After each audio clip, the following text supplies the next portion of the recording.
Você chegou e eu cheguei. E eu fico tão feliz de ter esse momento. Eu espero tanto por esse momento da gente poder conversar sobre os mais diversos assuntos da vida aqui no Juliana Góes Podcast. E esse foi um ano importante pra gente, né? Um ano importante pra mim, em muitos aspectos. Um ano de estudar a fundo o protagonismo feminino. Entender quais são os elementos principais que compõem o nosso protagonismo, a nossa jornada que envolve confiança, a nossa jornada que envolve produtividade sem que a gente fique louca, a nossa jornada que merece ser próspera e que, no fundo, leva à liberdade. Os meus projetos falam sobre tudo isso e eu quero trazer para vocês esse pilar tão importante da confiança porque, conforme a gente vai conversando nas minhas redes sociais, aqui, o feedback que vocês dão do podcast, eu percebo que existem muitos elementos sabotadores da nossa confiança. E muitos deles são tão silenciosos que a gente não percebe. E o que acontece? A gente passa uma vida ali acreditando que a gente não é suficiente, que a gente não é merecedora, ou a gente tem uma autoimagem, uma autoavaliação muito desproporcional ao que a gente realmente é. E quando eu digo desproporcional, entenda como desleal.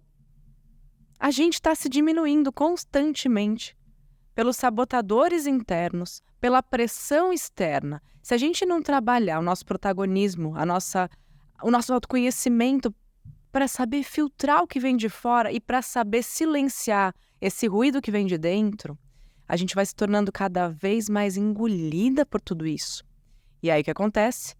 Nossa confiança vai sendo minada e minada e minada e você vai perder na sua vida, perder nos seus relacionamentos, perder na sua carreira, perder dentro de casa, porque eu entendo que a confiança é importante também para gente que tem filhos, porque senão a gente nunca vai estar naquela sensação de estou fazendo o meu melhor, eu faço o meu possível, nunca vem o suficiente. E é muito tóxico viver assim. Então, nesse episódio, eu quero mapear junto com vocês os principais sabotadores da confiança e também trazer boas práticas para você poder, eu não vou dizer eliminar os sabotadores, mas não ser mais refém deles. Eu acho que é esse o caminho. A gente também não precisa criar expectativas irrealistas, colocar a régua lá em cima, ai, minha vida vai mudar, os problemas vão sumir. Não é assim que funciona. Então eu gosto de ser realista, de ter os pés no chão e de me colocar de igual para igual como uma pessoa que já teve em muitos momentos a confiança ali muito reduzida, muito pequenininha e uma autoimagem, uma visão de mim mesma bem distorcida, muitas vezes depreciativa, né? E às vezes quando você olha o meu palco, você não imagina isso. Então, o que eu amo do Juliana Góes Podcast, a gente vem toda segunda aqui, às 18 horas, conversar sobre esses assuntos, porque é o meu momento de vulnerabilidade. E o que é a vulnerabilidade? Quem está aqui há tempos já entendeu, mas eu preciso repetir. Vulnerabilidade não é a ausência da insegurança, nem a ausência do medo. A vulnerabilidade é a sua capacidade de se colocar verdadeira quem você é. É você encontrar força e coragem para se mostrar real. E isso é um baita movimento de confiança e de protagonismo. Então, ser vulnerável é importante e dentro do possível, eu me coloco aqui como alguém que também está em constante melhoria. Eu não me vejo à frente de vocês, eu me vejo ao lado. E se hoje eu estou aqui, eu dou a mão. Eu dou a mão para cada vez mais mulheres encontrarem aí o seu próprio protagonismo. É para isso que eu estou aqui. Inclusive, antes da gente entrar nos principais sabotadores da confiança, eu quero dizer para vocês que isso virou para mim uma missão tão profunda, uma causa tão importante, que a gente vai começar 2024, é o ano da mentoria Você Protagonista. A gente está vivendo o momento da lista de espera e eu tenho trabalhado muito estudando mais a fundo ainda esses temas. Eu identifiquei os 4 pilares da mulher protagonista e eu quero que você, assim, respire fundo, acolha o seu momento e perceba quais deles reverberam mais para você agora. Confiança, produtividade, prosperidade, liberdade, que a gente falou no começo. Qual deles é o seu real objetivo agora? E saiba que eles estão entrelaçados, eles têm uma interligação e eles se retroalimentam. Então, quando você amplia, fortalece um desses pilares, você está ganhando nos outros também. Por isso é importante olhar para eles em conjunto que é o que a gente faz na mentoria. O link da lista de espera está aqui embaixo, vou deixar um QR Code na tela, mas eu quero que você agora, diante dos sabotadores da confiança que eu vou trazer, faça aí uma escala de 0 a 10, o quanto é que você sente que esses sabotadores estão presentes na sua vida hoje para você poder mapear, entender o seu momento, o seu estado atual que você tem vivido. O primeiro deles é um que, para mim, é o que pega mais, tá, gente? Então, aqui, enquanto vocês se autoavaliam com acolhimento, porque o primeiro já vou falar, é autocrítica excessiva. Autocrítica excessiva. Para mim, ele era o meu maior monstrinho nisso tudo, aquele que realmente me limitava. O que eu observo? Eu tive uma carreira como atleta. Eu não sei se você sabe desse fato como atleta de patinação artística. E eu comecei com 5 para 6 anos, que é exatamente a idade da Liliu, da minha filha mais velha, que tá nesse movimento de querer patinar. Eu falo, gente, eu vou repetir. É genuíno dela, ou ela de tanto me ver contar essas histórias, tá inspirada. Mas eu falei, vamos dar uma chance no ano que vem. Se ela gostar, se ela se identificar, a escolha dela, eu vou apoiar. Porque quando a gente se envolve de corpo e alma com uma atividade assim, a gente sabe que não é só a luz, né? A gente sabe dos desafios que passou, e ser atleta é extremamente desafiador. É uma das maiores escolas que eu tive na vida de gestão emocional, de melhoria de mindset e até de autoconhecimento. Mas eu era muito nova, né? Não entendia, não tinha as ferramentas que eu tenho, das formações que eu tenho, né? Desde a programação neurolinguística, coaching, yoga, meditação, que são ferramentas mesmo que eu primeiro apliquei em mim, para me ajudar com as minhas sombras, com os meus dilemas, para depois trazer isso para vocês, né? Então, naquela época eu não tinha essas ferramentas, mas eu percebo que a constância, a resiliência veio, a capacidade de você cair, não desistir na primeira queda.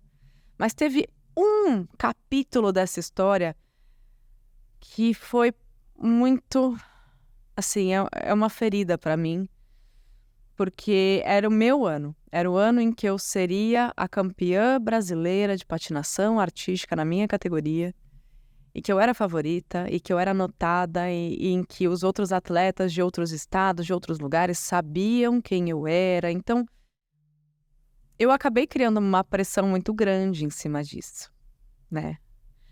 Muito baseada em quê? Na autocrítica excessiva. Então, já que eu era a favorita, eu tinha que ser muito ultra segura, eu tinha que ser muito competente, eu tinha que ser a melhor, eu tinha que brilhar, eu tinha que ter as notas, eu tinha que... E aí você vai, assim, a cada erro, a cada falha, você se autocritica. E você vai criando um ciclo de pressão tão grande que muitas vezes você não percebe, mas você passa a dormir pior, você passa a, antes de começar a fazer alguma coisa, já ter uma ansiedade. Você percebe isso na sua vida? E naquele momento eu comecei um jogo muito tóxico comigo, de me cobrar mais e de querer mais, e eu não fazia a autovalidação necessária para sustentar minimamente uma confiança de que sim, eu estou dedicada, sim, eu estou dando o meu melhor, mas nunca estava bom, nunca estava suficiente. Cheguei no bendito Campeonato Brasileiro, a favorita. Era uma modalidade que você faz toda em silêncio. Então não tem música, não tem dança. É uma modalidade de concentração e precisão em que você patina sobre linhas. E você não pode sair das linhas e você faz manobras sobre essas linhas. E eu era muito boa nisso. Minha capacidade de foco, de silenciar minha mente, eu sempre tive, né, um gosto por isso. E me dei bem nessa atividade, de fato. Não sou uma pessoa agitada, né, que precisa da música e tal, então eu conseguia me identificar bastante com aquela atividade que era completamente meditativa. Só que, gente, enquanto a sua mente tá em tempestade, em vendaval, em tormentas, o ruído lá de fora é pequenininho, porque o ruído que você está fazendo dentro é gigante. E numa modalidade em que eu preciso de foco, em que eu preciso de atenção, de plenitude, de mindfulness, eu não sabia domar esse cavalo selvagem do meu ruído interior. E daí eu lembro que na última volta eu fui fazendo com maestria cada uma das etapas. E na última volta, eu sinto isso na corrida até hoje, gente, eu não vou mentir pra vocês. Quando vai chegando no final, eu coloco tanta pressão em mim, mesmo tendo as minhas ferramentas, que hoje eu já consigo me pegar no pulo. Naquela época eu não sabia o que fazer, mas eu tenho uma tendência a quando tá chegando no fim, vem aquela cobrança, tem que ser perfeito, tem que ser bom, você vai terminar, já fez bom até agora, então faz melhor, e ainda vem isso. Só que eu entendo como eu silencio, antes eu não sabia. Então quando isso veio, eu tava terminando e eu comecei a sentir fraqueza nas pernas, eu comecei a sentir ansiedade, eu não sabia o que era isso, eu não sabia nomear isso. Eu não conhecia esse fluxo emocional. O que aconteceu, minha amiga? O que aconteceu? Aconteceu que na última manobra que eu fiz, eu perdi totalmente a minha presença. Eu fui engolida por esse ruído interior. E eu queimei. Queimar é quando você bate o pé no chão. E você... é como se anulasse o que você fez anteriormente. Então, eu não cheguei a ser desclassificada, mas eu perdi a medalha de ouro. Eu perdi o prestígio por mim mesma. Eu perdi a confiança em mim. E eu confesso que eu nunca mais fui a mesma naquela modalidade. Porque eu não tive amparo, eu não tive recursos, eu não tive alguém me instruindo, eu não tive uma mentora que me ajudou a entender que faz parte falhar.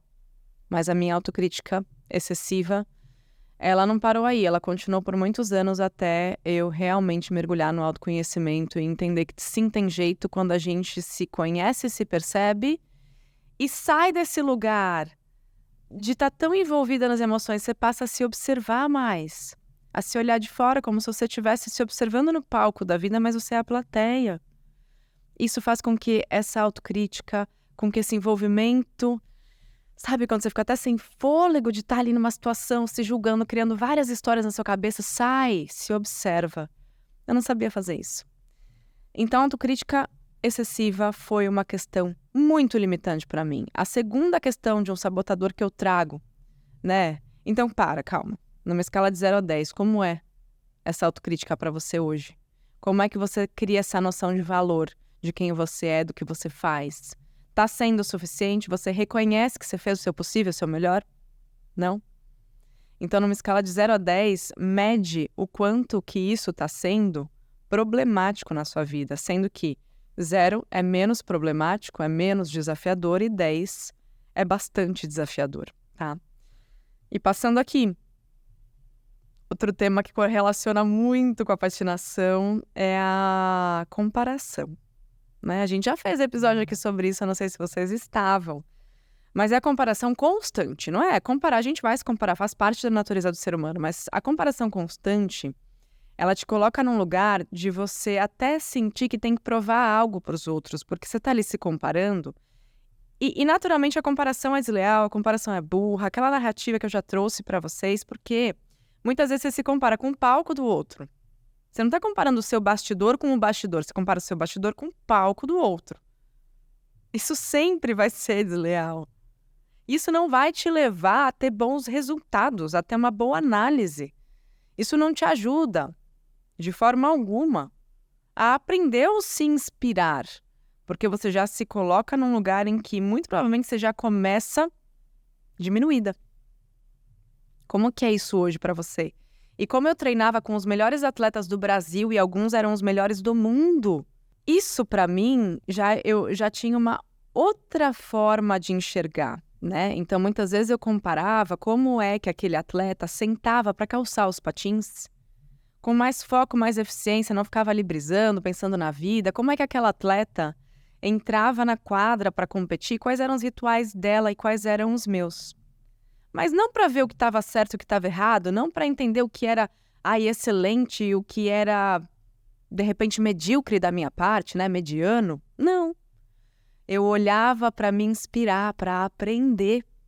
Então é diferente. Se você está tendo essa comparação em que, na maioria das vezes, você sente inferiorizada, eu preciso dizer uma coisa para você com muito cuidado e com muito carinho, com muito respeito. Quem está se inferiorizando é você. É você que está se colocando aí em patamares muito baixos e muito inferiores. É você que está fazendo isso, porque o simples fato de ter uma pessoa que é mais experiente do que você, ou no caso da patinação, uma atleta que era mais medalhista do que eu, alguém que já conquistou, né, objetivos que você gostaria. Se você já olha para tudo isso sentindo que você não merece, que não é bom o bastante, sabe? Quando você vai para aquele lugar ali da autossabotagem. Você tá se colocando num lugar inferior, você. Não é a pessoa que é mais que você, é você que tá se comparando e já aceitando uma posição ali que muitas vezes te leva a acreditar que você não é boa o bastante. Então, entender que é um processo individual, você tá vivendo o que você tem que viver, com os desafios que você tem que passar, porque a vida é assim. Cada desafio é um convite para você revisitar o seu lugar de potência, de potencial, de força, de coragem, de resiliência. E tudo bem cair, tudo bem falhar, mas que você não tire conclusões precipitadas sobre o que tudo isso significa. Porque na hora que você cai, se você tira uma conclusão sobre quem você é, vai ser a pior possível. Mas na hora que você cai, o melhor que você faz é para, respira. A única coisa que você tem que pensar é como eu me levanto, me respeitando, percebendo as minhas feridas. Me levanto ou pedindo ajuda para levantar, isso não te torna uma pessoa pior? Isso é autocuidado. Isso é protagonismo. Então, o melhor que você faz na hora de se levantar é respeitar. E quando você se reerguer, você se pergunta, uma coisa de cada vez. Você se pergunta, o que isso me ensinou? De que forma isso me fortaleceu? Mas leva um tempo para você entender essas respostas. Porque na hora em que você está ferida e machucada, a única coisa que você tem que fazer é regenerar. Não vai vir conclusão, não vai vir aprendizado, porque você ainda está sangrando. Calma, a gente tem muito imediatismo. E muitas vezes a comparação, ela é a responsável pelos tombos que você está levando. E por essas feridas que estão aí latejando, que você está ali, ó, se empurrando para cair no chão. Com cada comparação desleal que você faz. Então, numa escala de 0 a 10, como isso ecoa na sua vida? Quanto que isso está te limitando, minando a sua confiança? E por último, é uma questão que eu vejo assim, para quem já ouviu falar sobre a síndrome da impostora, ela é muito baseada no nosso terceiro sabotador da confiança, que é o medo do fracasso. O medo do fracasso te paralisa, te leva para um lugar que você nem ao menos testa, você nem ao menos dá uma chance de fazer diferente. O medo do fracasso, ele vai te aprisionar, possivelmente, na comparação e na autocrítica, sustentando todo o resto. Porque você não sai do lugar, você não se percebe.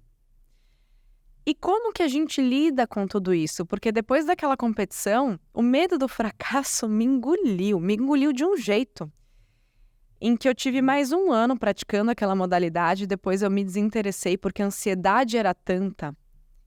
E como eu disse para vocês, com baixa maturidade emocional, com falta de apoio psicológico, ou de um profissional, ou de uma mentora, eu não soube lidar com aquilo. E o medo do fracasso me levou a abstrair, a desistir. A palavra é desistir. A desistir daquela modalidade que era a modalidade em que eu mais brilhava. Eu fracassei uma vez. E o que é o fracasso, né? O que é o fracasso? Poxa vida, eu venci todas as etapas, os torneios e as competições regionais. Depois eu fui indo. Olha essa jornada! E eu só olhava para a medalha que eu perdi. Eu não tinha capacidade de reconhecer que o valor que a gente tem não está na medalha que a gente ganha, ou que a gente deixa de ganhar, no prêmio, no aplauso. O valor que a gente tem está no quanto a gente se dedicou para chegar lá, eventualmente falhar, E no quanto que a gente vai dar um voto de confiança para recomeçar. Isso supera qualquer prêmio, qualquer medalha, porque tem muitos campeões e campeãs que não sabem perder. E assim como eu, quando perdi, desisti. Naquela época. Se eu carrego culpa disso tudo, hoje em dia já não tenho, assim, problemas com a culpa, porque eu entendo, eu consigo ver o outro lado. Ou seja, eu caí, eu me machuquei, eu respirei, eu levantei, eu regenerei, eu dei novos significados, então hoje não tenho culpa. Mas se eu pudesse dar um conselho para mim lá atrás, parabéns. Os maiores atletas são aqueles que no pior dia saem da quadra de cabeça erguida. E mesmo que eles tenham desapontado a si, aos técnicos, ao time, aos familiares, aos patrocinadores, o que quer que seja, mesmo que tenha uma torcida xingando, os atletas que se respeitam são aqueles que serão mais respeitados. Então respeita que às vezes você vai fracassar, que você vai falhar sim. Faz parte do jogo. Como é que tá a sua cabeça quando você sai aí desse ringue, dessa quadra, desse campo? Como é que tá? Então, hoje, assim, o que eu poderia falar pra mim você foi fora da curva. Não é porque falhou ali que você não tem mais valor. Porque, de fato, eu passei anos com a minha confiança lá no chão, né? E quais são as práticas que vão fazer a gente desenvolver, então, essa tal da confiança? Vocês sabem, né, que dentro do caminho do autoconhecimento a gente tem uma possibilidade riquíssima de ressignificar qualquer coisa. Qualquer coisa, inclusive, assim, as nossas maiores dores, os nossos maiores perrengues. E eu quero trazer para vocês, então, 3 práticas. Autenticidade. Não tem pessoa melhor no mundo para fazer o que você vai fazer do seu jeito. Da maneira como você é, como você fala, como você se veste, como você porta, como você se levanta. Autenticidade, gente, praticada no dia a dia. Sabe como que, assim, eu vou ser muito franca, é um assunto que pode até soar banal, mas eu acredito que depende do nosso olhar e da profundidade que a gente dá para aquilo. Para mim, cada ritual importa. Então, a maneira como eu me olho no espelho, a maneira como eu faço meu skincare, as histórias que eu tô contando na minha cabeça, que eu vou falar já já. A maneira como eu me visto, me maquio, a maneira como eu escondo o que eu não gosto, ou a maneira como eu paro de me importar tanto caso apareça. Então, eu acho que tá muito nisso a nossa capacidade de nutrir a autoconfiança a partir da autenticidade. Então, não é mais sobre como os outros gostariam que fosse, não é mais sobre como o mundo acha que uma mãe, depois dos filhos, deve se vestir para ir na praia, ou deve se portar, ou deve dançar ou deixar de dançar. Não é como o mundo acha que uma mulher que se divorciou deveria agir, sair, deixar de sair, ver pessoas ou não ver pessoas. Quem decide é você. A autenticidade é você imprimir os seus valores nas suas escolhas cada vez mais intencionais. Então, o que você vai vestir não é mais para os outros. É claro que você vai num evento social, você quer ser vista? Quer, lógico que quer, eu também quero. Mas você tem que fazer isso para você, por você. Tem que criar ali aquela coisa da conquista de você mesma. A gente quer ser visto, a gente quer ser admirada, mas você está se vendo? Você está se admirando? E eu sei que não é simples. Mas a gente tem que se comprometer minimamente a aprender a fazer isso. Porque senão o olhar do outro, a admiração do outro nunca vai ser suficiente. E se eu me vejo, me enxergo, me admiro, muito mais hoje em dia. Mas ainda tem meus momentos em que eu me sinto insegura, aqueles momentos em que eu não tô no meu melhor. E vão existir esses dias, minha amiga, vão existir. A nossa capacidade de regenerando, ressignificando, é que fazem com que a gente saia desse ciclo mais rápido. Então, a autenticidade, você vai se lembrar de mim. Cada vez que você fizer uma escolha da cor do batom, do jeito que vai pôr o cabelo, do não que você vai dar, da história que você vai contar, do ambiente que você vai escolher, autêntica, do jeito que você é, do jeito que você sentir. Porque vão falar, você fazendo ou não vão falar. Então que pelo menos você faça alinhada e congruente com quem você é, minha amiga. É isso que eu desejo para você. Comunicação positiva tem a ver com isso que eu falei. Que histórias você está contando? Então, se você tá aí, como eu, naquela época, errei, perdi a medalha, fracassei, aquela coisa toda, contando uma história de que desiste porque você nunca mais vai conseguir. Olha só, treinou para chegar lá, era a favorita e perdeu. Que história você tá contando? Então, quando a gente entende que boa parte do jogo do fortalecimento e do crescimento na vida envolve você observar os pontos mais desafiadores, os pontos de inflexão, as cagadas que acontecem. É isso, os prejuízos que acontecem. Quando você consegue ter essa visão do observador, que não fica se julgando o tempo todo, que já saiu da autocrítica excessiva, aí sim você está fortalecendo o seu processo de autoconfiança, porque você não está se empurrando e se jogando no chão de novo. Outro ponto importante aqui para a gente desenvolver, então, essa autoconfiança é a construção da resiliência. Resiliência, gente, ela vem da física. Então, pensa que você tem ali uma matéria que está num determinado estado e quando passa por um desafio, quando ela passa por um momento que mexe com ela, ao sair desse turbilhão, ela volta para o mesmo estado, né? Então, basicamente, é a água que era água, ela passou pelo calor, evaporou, depois choveu, ela voltou. A água é resiliente. Então, a gente pode ser resiliente quando a gente tá aqui num ponto A e para chegar no ponto B, foi um baita perrengue? Foi. Mas você chegou no ponto B, passou o desafio. Você não chegou se julgando, você não chegou ali acreditando que não é para você, ou seja, você conseguiu manter uma gestão emocional que te faz entender, caraca, passei pelo perrengue, mas olha, tô aqui. Bate no peito ainda por cima e fala, opa, sobrevivi. É isso. A construção da resiliência envolve passar por perrengues. Não tem como. Não tem como. A física te explica que não tem como você ser resiliente sem passar por nada.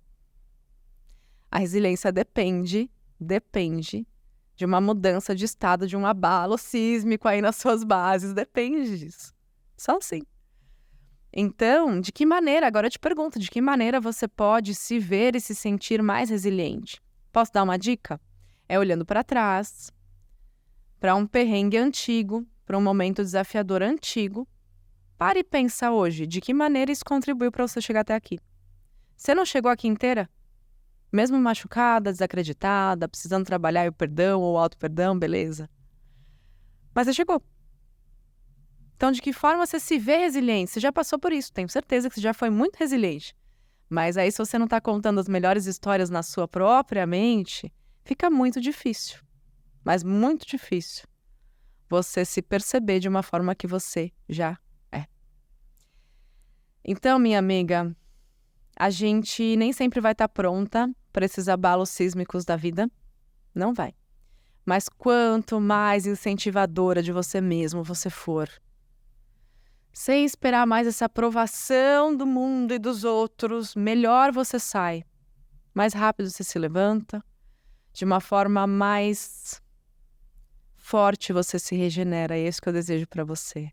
Se você sente que isso precisa, que isso pode, né? Porque precisar, né?